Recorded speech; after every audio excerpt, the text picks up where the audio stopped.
Anyway, Mr.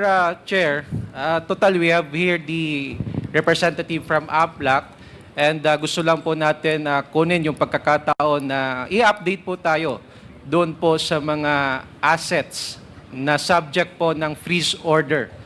May I request, Mr. Chair, that the AMLAC representative be recognized? Good evening, sir.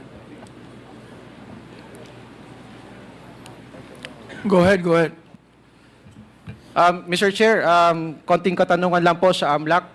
Meron po bang freeze order na in-issue ang ating pong Court of Appeals para po sa pag-freeze ng mga assets ni Alice Guo? Yes, sir. That was the freeze order was issued by the Court of Appeals in July of this year, sir. That was issued in July. Until when po yung validity ng freeze order? The freeze order was extended by the Court of Appeals until January of next year, Your Honor. Until January of Next next year. year, 2025. Yes, sir. Doon po sa freeze order, pwede po ba malaman kung anong subject properties ng freeze order? Your Honor, we have the AMLAC has identified bank accounts, real properties, and personal properties, which includes motor vehicles and a helicopter, Your Honor. So doon po sa mga bank accounts, ilang pong bank accounts ang subject po ng freeze order? For the bank accounts, Your Honor, there were 88 principal accounts and 90 related accounts, Your Honor. 88 principal accounts and how many related accounts? 90 related accounts. 90 or 90? 90, Your Honor. 90 related accounts. Doon po sa mga bank accounts, magkano po ang kabuuang pera na subject po ng freeze order doon po sa mga bank accounts na yun? The total peso equivalent that was frozen is more than 199 million, Your Honor. 199 million. You also mentioned a while ago that there were properties, real properties, that are also subject of the freeze order. Ito po ba mga properties na ito ay nakapangalan po kay Alice Guo? It's under the name of the respondents in the freeze order. And some of them are in the name of Ms. Alice Guo, Your Honor. Pwede ba malaman kung magkano ang appraised value ng total number of real properties na naka-freeze po ngayon? The appraised value of the real properties is over 478 million, Your Honor. 478 million. Yes, Your Honor. Aside from the cash in the banks, aside from the real properties that the subject of this freeze order, ano po ba ang subject of freeze order? May nabanggit po kayong motor vehicles. Pwede ba malaman kung magkano ang total amount of the appraised value of these motor vehicles? The appraised value, Your Honor, is more than 76 million, Your Honor. And mostly, ito pong mga motor vehicles na ito po ay mga sasakyan. Tama po ba? That is right, Your Honor. May nabanggit din po kayo isang helicopter. Magkano po yung value ng helicopter na subject po ng freeze order? The estimated value of the helicopter is 63,911,000, Your Honor. 63 million ang value po ng isang helicopter. Other than that, mayroon pa po bang subject or na-freeze ang ating pong AMLAC? Your Honor, well, if it's effectively frozen, there are properties which are now undergoing civil forfeiture, Your Honor. And I'm referring to the land in the Baofu, the land where Baofu compound is located, Your Honor. Okay, bago po akong magtanong about dun sa Baofu compound, ito po bang mga properties na subject ng freeze order, pwede ba malaman kung saan po ito located?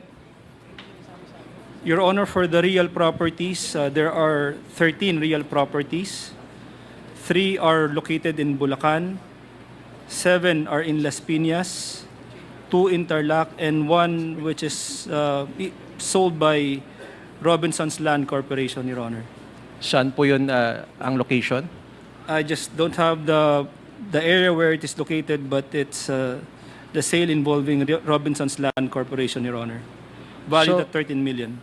So malinaw ho dito na yung mga properties are located in Bulacan. There are also in 2 properties in Tarlac, and yung pong nabenta no, ng Robinsons Corporation. Tama po ba? Yes, Your Honor, please. Meron pa po bang mga ibang properties si Mayor Alice Guo sa iba-ibang lugar dito sa Pilipinas? What we have identified and which is now undergoing civil forfeiture, Your Honor, are the properties. There are 3 real properties located, and this is separate from those subject of the freeze order. 3 properties located in Maykawayan, and 2 properties in Tarlac, Your Honor, please. Mr. Speaker, balikan ko po si Alice Guo. Meron pa po ba kayong mga properties dito po sa Metro Manila? Wala po, Your Honor. Wala ho. How about other parts of the country, Alice? Wala po, Your Honor. May nag-attempt ba na i-dispose o kaya i-dissipate ang mga properties na nakapangalan po sa inyo, sa korporasyon, or in any way related to you or any of the corporations na kung saan kayo po ay shareholders nung nagkaroon na po ng kontrobersiya patungkol po sa Pogo? Wala naman po, Your Honor. Meron ba kayong property sa Alabang? Meron po, Your Honor. AMLAC, subject po ba yun ng freeze order? Your Honor, based on the list that I have, which were frozen by the Court of Appeals, it appears that it is not yet included. But with that information, we will be looking into it, Your Honor.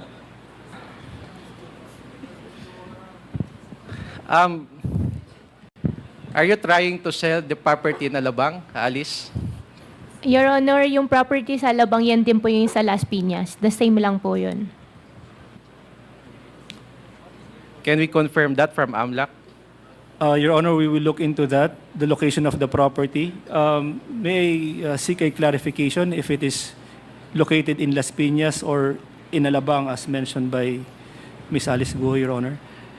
Pwede nyo po ba, Alice, i-clarify kung yung property na nabanggit po ng AMLAC, which is located in Las Piñas, ay yun din po yung Alabang property na nyo pong binabanggit? Yes po, Your Honor. Thank you for that information. Aware po ba kayo kung ano po yung nature ng freeze order, Alice? Your Honor, okay lang po. Consult lang po ako sa lawyer ko.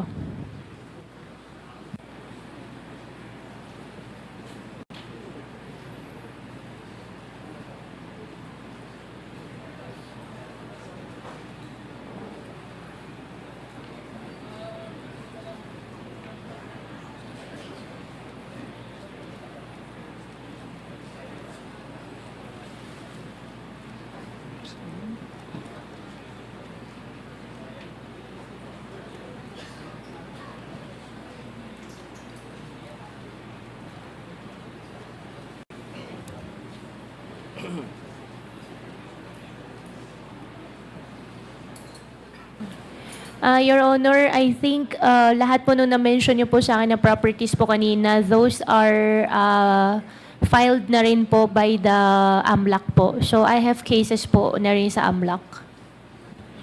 Yes, in fact, that is the subject of the freeze order issued by the Court of Appeals. Anyway, Mr. Chair, konting katanungan na lamang po, ano? Because meron pong mga reports na during the time that this controversy ay nung lumabas po ito, there were attempts to dispose the properties of Alice Guo or any property that is in any way related to you or to your corporation that you being a stockholder or a shareholder, Mr. Speaker, Mr. Chair. And that is why ito pong amount na nabanggit po ng ating AMLAC ay maliit pa po ito doon sa total assets na meron po at pwedeng ma-recover at pwede pong maging subject ng freeze order, Mr. Chair. And of course, may mga civil forfeiture proceedings na rin po na ipa-file ang AMLAC at